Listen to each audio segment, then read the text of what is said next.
everybody, this is Asian Action Actor, and I am back with one of my favorites from this year so far, Disney Pixar's Onward. I am on my way, boys. Just stay out of trouble.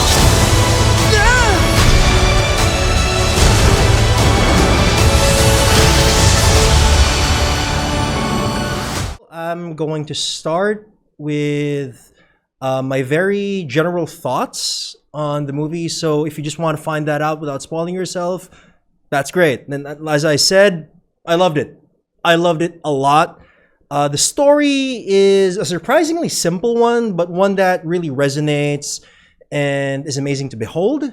And I have read online some, like comments that could it have done more with the whole fantasy and the modern setting thing?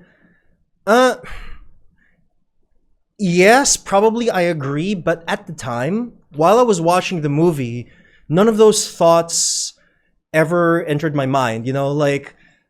Whatever the cityscape would pass by, or the characters would do something fantastical or ordinary to them but fantastical to us, it never entered in my mind that it's not enough. Not really. That never happened. It's more something that you just think of if others mention it after the fact. And yeah, sure, they probably could have, but the thing is, if you think about it, that pretty much holds true for literally any media, like a song or a video game or something. Could the creator have done more with it? It's like, I'm like, sure.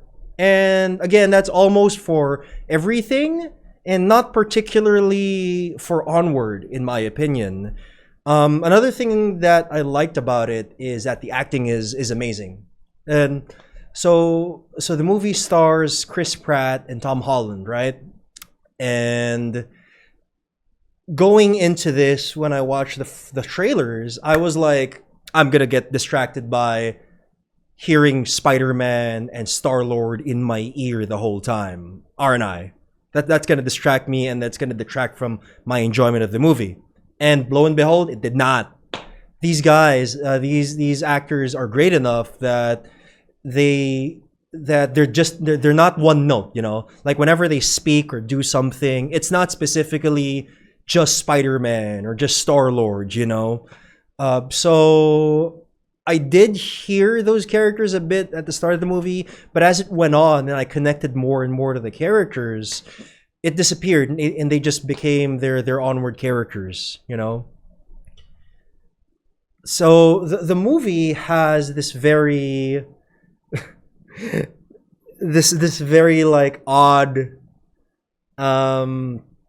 gag. Yeah, it has an odd gag of the dad being only legs, right? And without spoiling you, because it's in the trailers and the official synopses and things like that, a spell gets messed up and their reunion with their dad becomes botched, and they bring their dad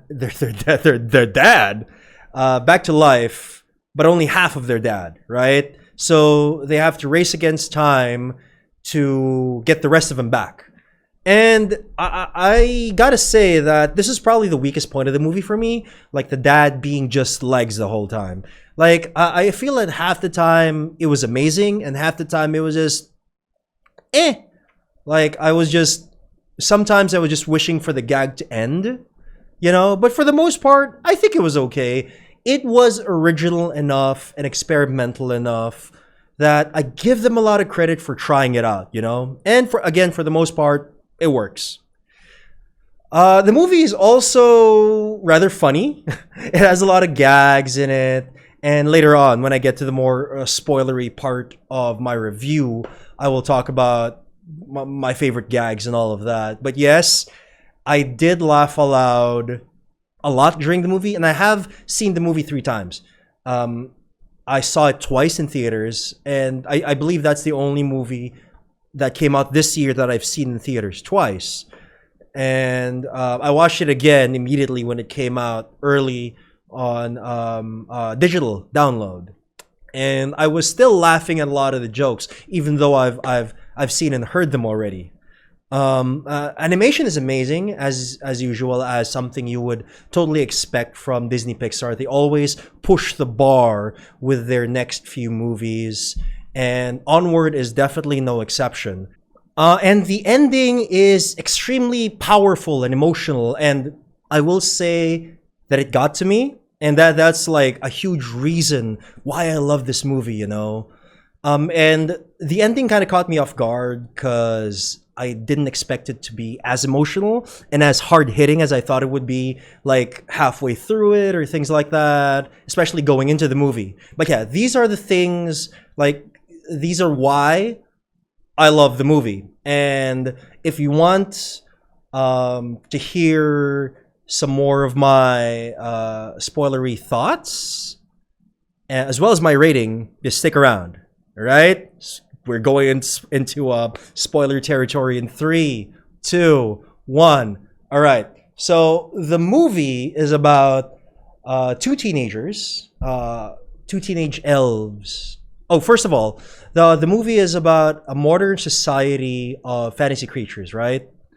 And it's like, what if the world of Lord of the Rings eventually evolved to the world we have now, like our 21st century?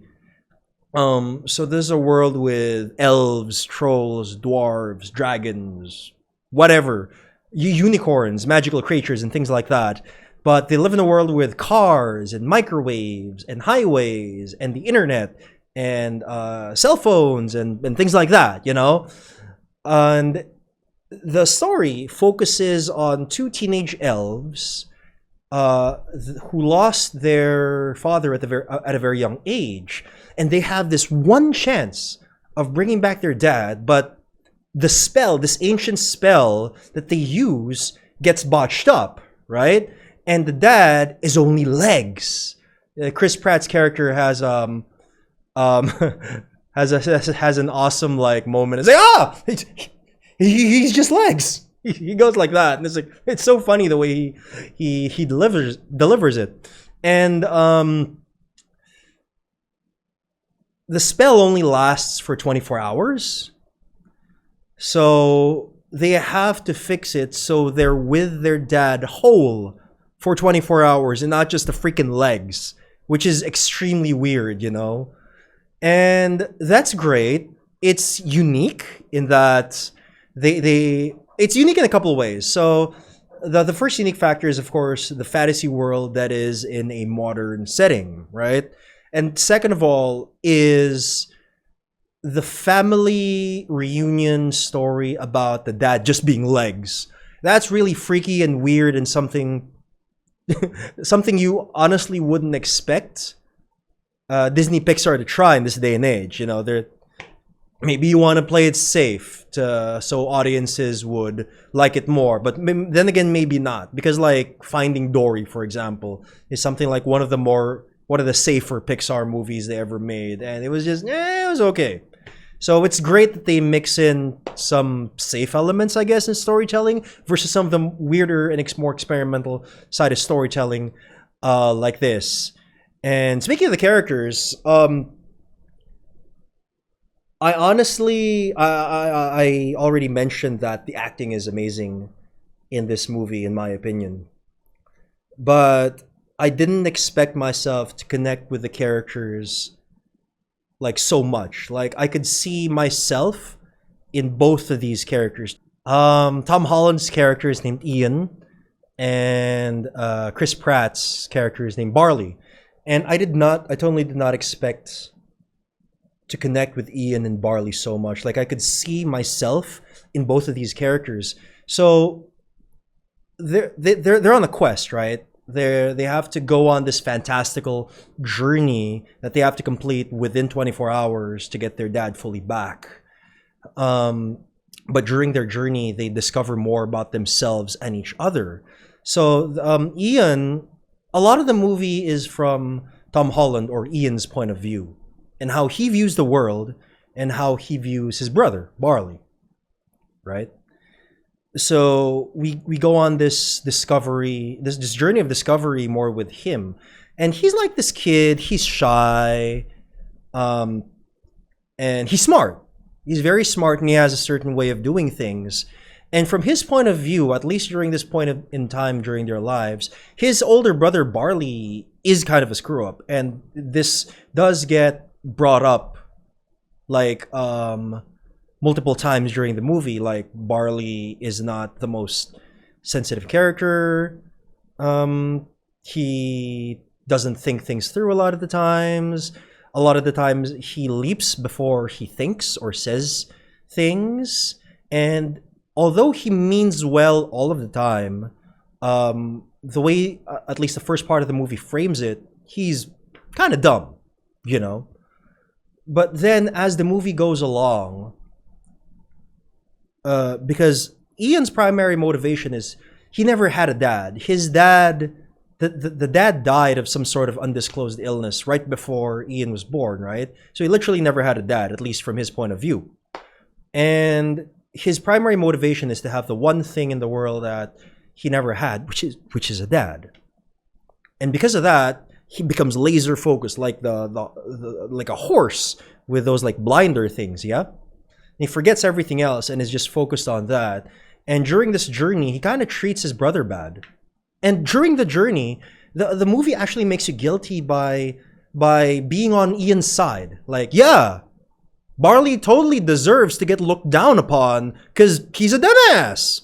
The movie presents him as a dumbass, therefore he is a dumbass. But in the end, like, there's this part where Ian realizes how he was so wrong about his brother. Like, the impression that the movie gave us about Barley, again, Chris Pratt's character, Ian's older brother, was just over the span of the 24-hour quest. Or, I mean, including a few hours before the whole thing started, right? And just 24 hours or just a day in a person's life does not, you know, equate to who a person really is. And you realize in the end, Barley's actually a great guy. And Ian is pretty much brought to tears realizing this, that Barley has been his number one supporter all his life. Like, Ian's afraid of everything, and Barley was the one that's been supporting him the whole time. So even though he never literally had a dad, at least from his point of view, he had the best brother in the whole world, which is almost better than having a dad. And this got to me, man, because like you everyone's been there. Like, you have a lifelong friend or relative or something, they're great, but then the past few days or something like that, you just don't get along, and then your point of view of him or her gets colored, and it just ruins a relationship and things like that. And it just takes time for you to realize how wrong you are and how you shouldn't let those like very meager events color your perspective of this person. You know, we've all been there. Like, we've underestimated people before just because of the last thing or last few things they did, and then we forget how great they were to us or the things they did to us in the past.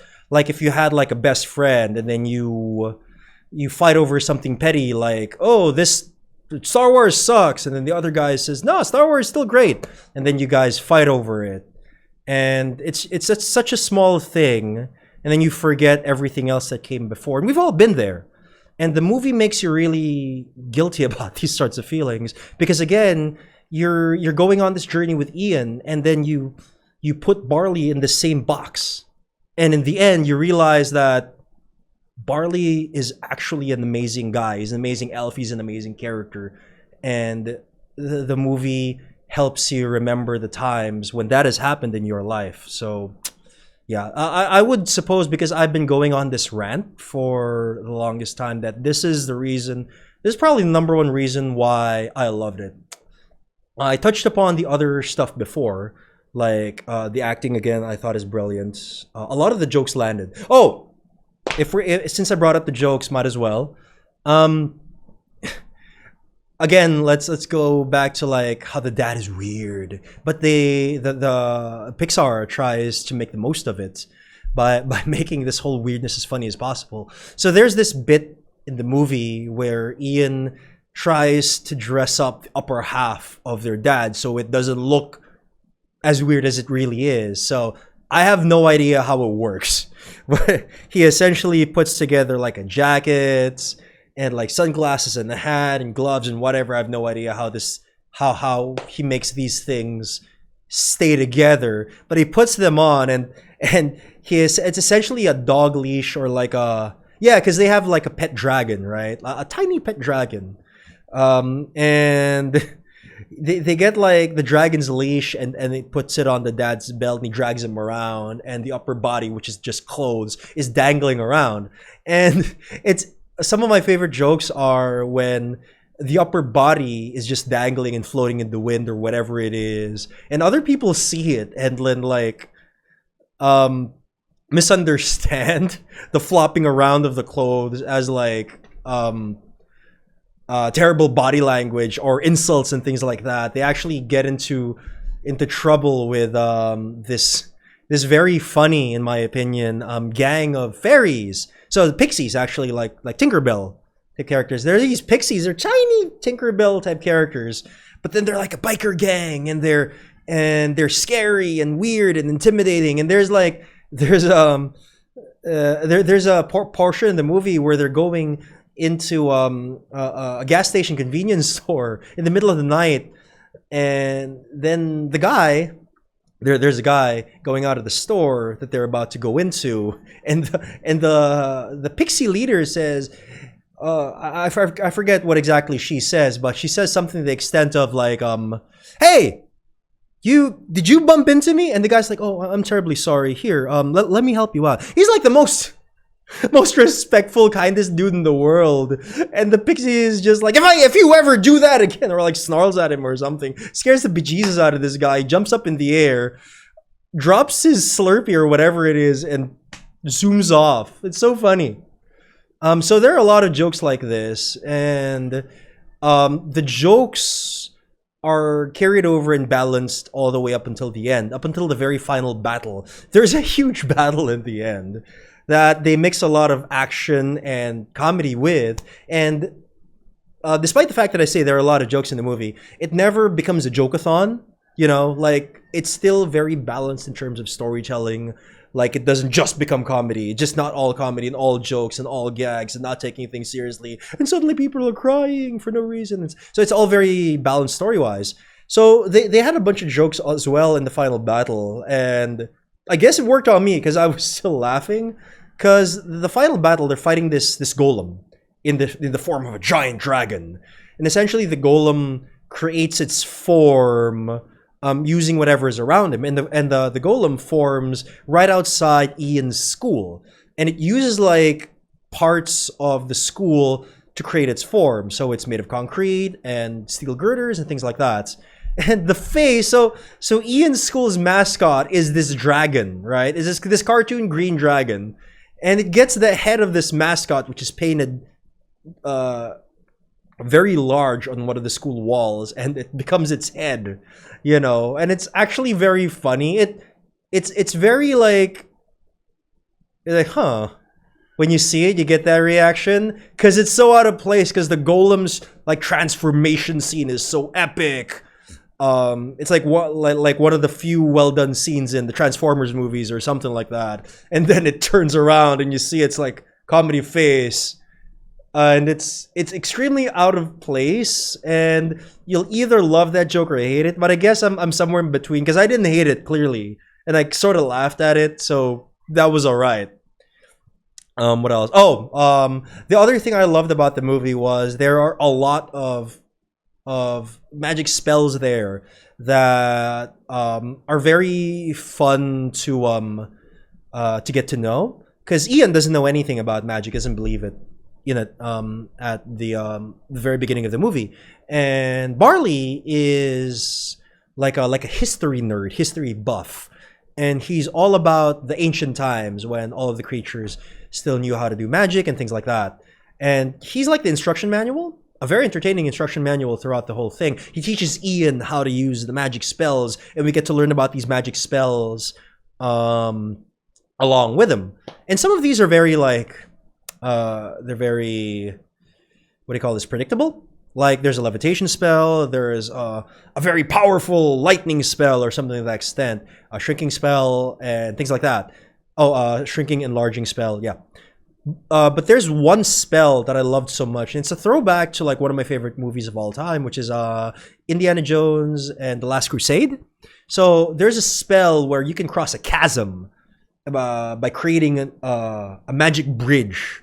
But the catch is the bridge is invisible. It's just there if you believe enough that it is there. That you believe in your casting so much that it's there. And it's used so brilliantly in the movie. It's definitely one of my favorite scenes. Oh yeah. Speaking of these magic spells and creatures and things like that, there's definitely the creators of this movie are huge Dungeons and Dragons fans. And I definitely would have loved the movie even more if I was one as well, but I don't play Dungeons and Dragons. I know extremely little about it. Pretty much my knowledge of it is based off of the 80s cartoon. There was like an early 2000s movie, right? I saw that. I immediately erased it from my mind because it was so bad. But that's pretty much the extent of my Dungeons and Dragons knowledge. So I looked up some of the things after I saw the movie, at least the first time. And like there are direct Dungeons and Dragons things there, like the gelatinous cube apparently is a Dungeons and Dragons monster, and it's a pretty big deal in the movie, for example. So yeah, those are the things I loved about the movie. Things I disliked about the movie. There's not a lot. Like, I honestly can't think of anything. Like, sure, just because I'm tainted about the internet comments, I've seen they could have done more with the world. I sort of agree with that now, although again at the time, when I was watching the movie the first time, it never occurred to me. But I guess if there was something, I guess that would be it. I would have liked to see more creature variety, probably more magic spells. But I guess that's unfair, because the movie, again, is very well balanced, very well cut, very well paced. It never seems like a drag. So I'm not sure if that's just me being unfair. But if ever there was something I disliked about the movie, that is it. And that's a really small quantity of things to dislike, you know. I barely dislike anything about this movie. And I love it a lot, and I give it a 9 out of 10. Highly recommended, of course. It's showing digitally worldwide, and I highly recommend you watch it. And thank you very much for watching another movie review by me, Asian Action Actor. I will see you again next time.